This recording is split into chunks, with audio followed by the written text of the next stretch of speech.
It was barely 6:15 a.m. at Reagan National Airport in D.C. The terminal buzzed with bleary-eyed travelers gripping coffee cups and dragging suitcases. As usual, the TSA security line was moving slowly, too slowly for some. Standing in line, wearing a charcoal coat and polished dress shoes, was a tall black man in his early 40s. His posture was upright, his expression calm but alert. He held a small leather carry-on and a slim briefcase. "Next," a TSA agent barked. He stepped forward and handed over his ID and boarding pass. The agent, Officer Waller, glanced at the ID and immediately stiffened. "Random screening," he said, gesturing for the man to move to the side. The man didn't flinch. "Is there a reason?" "It's protocol," Waller said. "Step to the side, please." The man sighed and moved as instructed. He'd been through this dance before, too many times to count. Despite wearing a tailored suit and flying first class, he always seemed to be the one pulled for a random search. As he stepped into the glass-walled screening area, a white couple behind him was waved through with barely a glance. The woman even chuckled, whispering something to her husband as they passed. Waller put on latex gloves and started the pat-down, moving with almost theatrical force. "Arms out," he ordered. The man raised his arms, jaw tight. Waller patted his arms, chest, back, legs, then turned to the briefcase.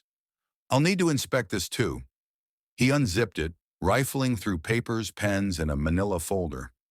Inside the folder was an embossed document that read, "United States Senate." Waller paused, eyebrows furrowing. The man calmly reached into his coat and pulled out a sleek leather wallet. He flipped it open, revealing an official government badge and identification card. "Senator Jonathan Reed, State of Georgia." Waller's face drained of color. "Senator?" he stammered. "Yes," Reed said, voice even. "And I'd like your badge number, please." Waller hesitated. I didn't know. Sir, I didn't mean—" "You didn't ask," Reed interrupted. "You assumed, just like others before you." By now the surrounding travelers had noticed. Phones started coming out, some filming, others murmuring. Another TSA officer, a supervisor, hurried over. "Senator Reed," she said, recognizing him. "I deeply apologize. Was there an issue?" "Yes," Reed said. "Your agent here selected me for a random screening after scanning my ID without even verifying credentials. Then proceeded with an aggressive search. Meanwhile, I watched multiple passengers walk through unchecked." The supervisor looked at Waller, who was now sweating visibly. "Senator, if we could step aside and—" "No need," Reed said, raising his voice just enough to be heard by those nearby. "I'll be addressing this publicly. This is the 4th time this quarter I've been profiled at airports. My office will be requesting a formal review of TSA screening practices." He zipped his briefcase shut. "I don't want special treatment, but I demand fair treatment, and so does every other person who looks like me." The supervisor nodded quickly. "Understood, sir."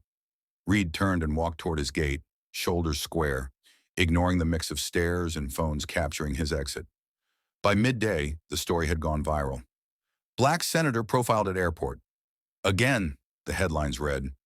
News networks replayed the footage, while morning talk shows debated systemic profiling. That evening, Reed gave a brief press conference. "I'm not just speaking for myself," he said. "I'm speaking for the young black boy who'll one day stand where I stand, and shouldn't have to carry his resume to be treated with respect." TSA issued a statement promising an internal investigation, but more importantly, a fire had been lit. Airports, agents, and travelers alike were being reminded. Respect isn't earned through titles, it's owed unconditionally.